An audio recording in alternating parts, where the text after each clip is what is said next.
Good afternoon. My name is Sergeant Kevin Kwan with the Scottsdale Police Department, and I want to thank you all for coming today. With me today is Scottsdale Police Chief Jeff Walther, Attorney General Brnovich, and DEA Special Agent in Charge, H.E.A.T. With that, I'm going to turn it over to Scottsdale Police Chief Jeff Walther. Thank you, Sergeant Kwan, and thanks to everybody for being here today, whether you're here in person or whether you're watching via our live stream. This really is a press conference about a couple of different things.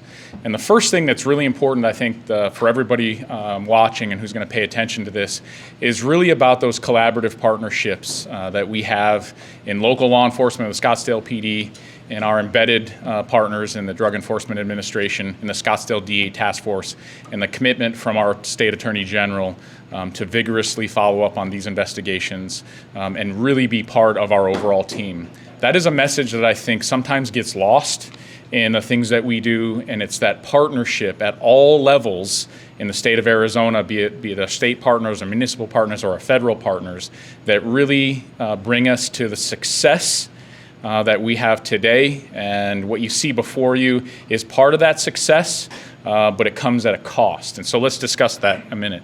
Over the past few months, the Scottsdale DEA Task Force has undertaken an investigation related to the Sinaloa cartel. That entire drug trafficking organization that has been operating within the Phoenix metropolitan area. That investigation from our detectives and DEA agents uncovered a singular courier, and in watching that courier and investigating that courier ultimately led to the seizure that is before you today and a number of different residences and storage lockers located in the valley. That seizure, if you look at it in front of you today, is nearly 1.7 million fentanyl pills, or about 360 pounds of fentanyl, okay? It also included 10 kilos of powdered fentanyl and 1 pound of methamphetamine. Total estimated value of the drugs in front of you is $9 million. But that's not really the story, I think. If you look at this, and I think my partners will agree, is that this is not necessarily about what these pills. The pills in front of you are death. That's what they are. And I think sometimes we need to speak that truth to one another because that's what's important here, to recognize that these drugs in this form, and fentanyl, which has really hit the market for us, is what is driving our opioid crisis, not just in Arizona, not just in this region, but across the country. And there are enough pills here that would move throughout Arizona and throughout this part of the country and the rest of the country, quite frankly. And so that's how we need to look at this. This is not a recreational drug. This is death. And I think that's what we need to focus on today. I want to thank my partners from the Attorney General's office, the Attorney General himself, from Special Agent in Charge, H.E.A.T, from the DEA, and the incredible partnership that we have with the Drug Enforcement Administration, and the support that we have at the federal level from the Drug Enforcement Administrator. We could not do this without the collaborative effort that we have with each other, and we need you to help us be that mouthpiece that this is not recreation. This is death. This is what is driving our opioid crisis in the United States. I thank you for being here. I want to turn the time over to our State Attorney General, Mark Brnovich. Thank you all, everyone, for being here today. And let me begin by reiterating what Chief Walther said, that this is an example of federal, state, and local officials working together to keep our communities safe. And so I think this is cooperation, law enforcement cooperation at its very best. And frankly, we'd like to see more of this, not only here in Arizona, but throughout the country. I also want to thank, and we don't show them on camera, but the brave men and women of the Drug Enforcement Agency, as well as the Scottsdale Police Department, who every day put their lives on the line in order to keep our communities safe. And they are the unrecognized heroes so often in what's going on in our communities. As the chief mentioned, we know that there are more than 1.7 million pills that were seized. We know that when you look at the amount of 9 to 10 kilograms of fentanyl powder that was seized, you're talking about more than $4 million more pills that could have been made. And I want to put that in context. We're talking about more than 6 million fentanyl pills. That is enough to kill more than half the population of the state of Arizona. This may be in Arizona's backyard, front yard today, but it is coming to the rest of the country. And that's why these efforts, these collaborative efforts, are so important. As the chief mentioned, we know that these drugs are being produced and brought into this country by drug trafficking organizations south of the border. We know that the Mexican cartels have taken advantage of our porous border and are pouring record amounts of drugs into our country. I know as a prosecutor, and I was a gang prosecutor for years, that when we see the price of drugs like fentanyl and the price of drugs like methamphetamine falling in our communities, that's a result of demand. When you look at the price, the wholesale price of these fentanyl pills, what they're going for on the street, we've seen a dramatic decline in that price. So every time these pills get in our community, that means someone's son, daughter, niece, nephew, parent, grandparent is at risk of killing themselves. To put it in context, 2 milligrams of fentanyl can be a lethal dose. So when you start looking at these numbers, the number of these pills, it's something that sometimes we can't comprehend. And we have to remember these are not statistics. These are people in our community, hardworking people of Arizona.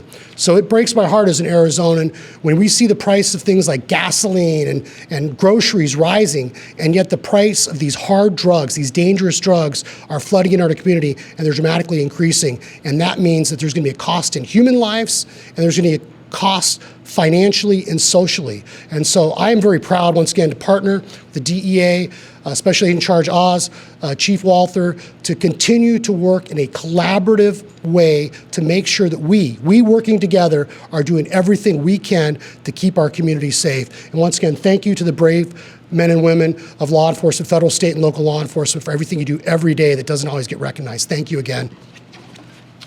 Oh, and let me now turn it over to Special Agent in Charge, Sherry Oz from the DEA, who, thank you very much. Thanks, Sherry. On December 14th, 700,000 lives were potentially saved with the seizure of nearly 1.7 million fentanyl pills right here in the Valley. DEA's priority is saving lives. One pill, one time, can kill.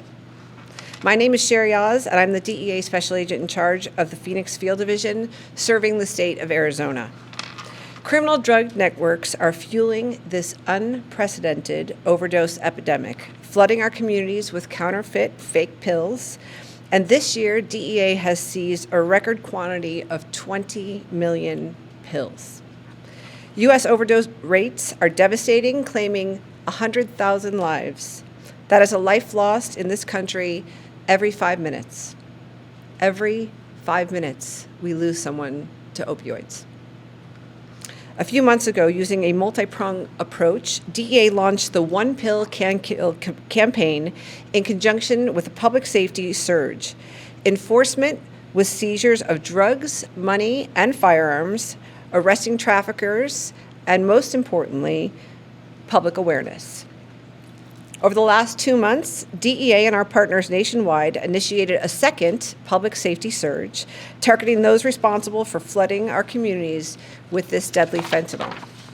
During this 2-month public safety surge, on December 14th, we seized close to 1.7 million fentanyl pills and 10 kilos of fentanyl powder that you see right before you today. And that was just one investigation right here in the Valley. What is alarming is that 4 out of those 10 pills contain a potential lethal dose. This is a record one-time seizure for DEA in Arizona. In total, during the 2-month surge, we seized 3 million pills, 45 kilos of fentanyl powder, over 35 firearms, and arrested over 40 drug traffickers. As the Attorney General stated, their cases are increasing, and so are DEA's seizures. Since January, DEA has seized over 9.5 million pills right here in Arizona. This number has far exceeded last year's totals of seizures. I can promise you that DEA and our partners will not stop. We will keep going and we will push harder, but we really need your help.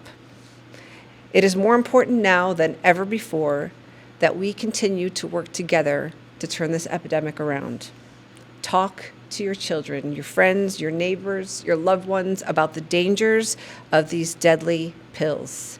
Like the chief said, we are dealing death right here. One pill can kill, one pill, one time. The only pills safe are the ones prescribed by your doctor and dispensed by a pharmacy. As a mother, I feel is an important piece of information for parents to know. Drug trafficking is evolving, and traffickers are using technology to get into your homes and sell pills to your children and loved ones. This is happening every day. Right here in Arizona, traffickers are using social media platforms, posting emojis, and coded lingo that have specific meanings. We urge you to talk to your children about these dangerous pills. Watch their social media and educate yourselves on the dangers and lingo of the online emojis being used. DEA.gov is a great resource for you. One Pill Can Kill has a toolkit that everyone can use to learn about the dangers and get the facts. Let's keep the conversation going, turn this epidemic around, and save some lives.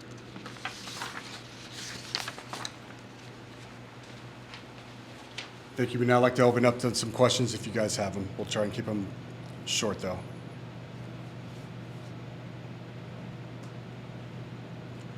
With so many cartels in Mexico, obviously, how are you guys so sure that it comes down to the Sinaloa cartel? So the Sinaloa cartel primarily uses the trafficking routes that run through Arizona. We're confident this is Sinaloa cartel narcotics. Where in the valley? Where in the valley was this seized? I don't think we're disclosing that at this time. But look at the size of these pills. And it's important to note, this is a box that you could keep your Christmas decorations in. And in this box is enough pills to kill thousands and thousands of people. Very small pills can be contained anywhere. They're in your neighborhood, they're in your community. You have to help us turn it around. Do you believe this was the final route, or it was being used as a cover to spread to other parts in our country? Phoenix is historically known as a repackaging and distribution area. Most of these drugs were destined for other parts of the country. We do feed a large part of the country.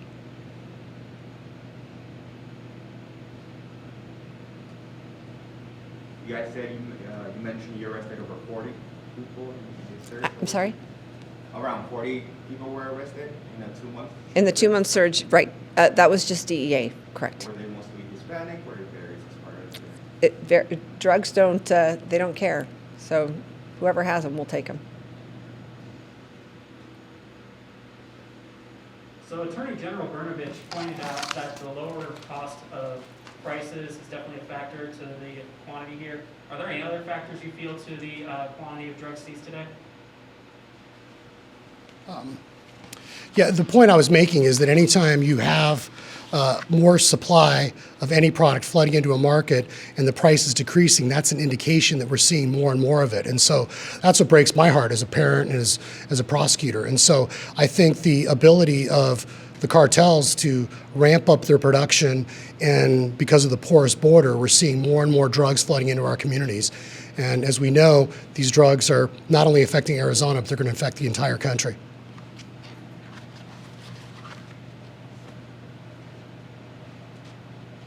Do you have any other questions? If you guys hadn't sent a message to those that were responsible of bringing these in, what would you guys tell them? I can promise you that the men and women of DEA and the men and women of the Scottsdale Police Department and all of our state and federal local partners, we will not stop. We intend to keep you protected and safe, and we will do everything that we can to make sure that our communities that we're saving lives in the community. And I would just add that, as I said earlier, there's been a lot of discussions this past year about the pandemic, but really there is an epidemic right now in our country and in our community. And when you see places like Pima County, where opioid and fentanyl deaths now are the #1 cause of deaths of people under 19, replacing even car accidents, you can't help but cry for all those parents and grandparents whose hearts are being broken as a result of this epidemic that's sweeping our community. I wanted to add to that. I think what you have to look at in front of you is not just a drug, it's not just pills. What you see in front of you, if we're honest with one another, is that this is a destabilizing influence in our country.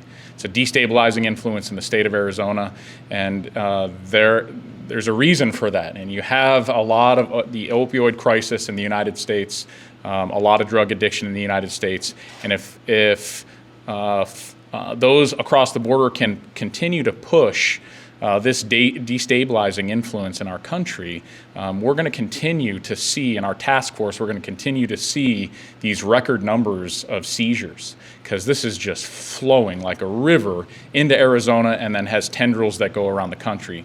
So I think we just need to be honest with one another when we have these conversations, that this is, yes, this is drugs, this is not recreational, this is an intended destabilizing influence in our country, that there is supply and demand, that we could talk about why till we're all blue in the face, but this is a destabilizer, and that's what we have to look at it as. Well, thank you everyone for being here today. I really appreciate it. Thank you very much. We'll go ahead and end our news conference now. Thank you. Thank you very much, everyone.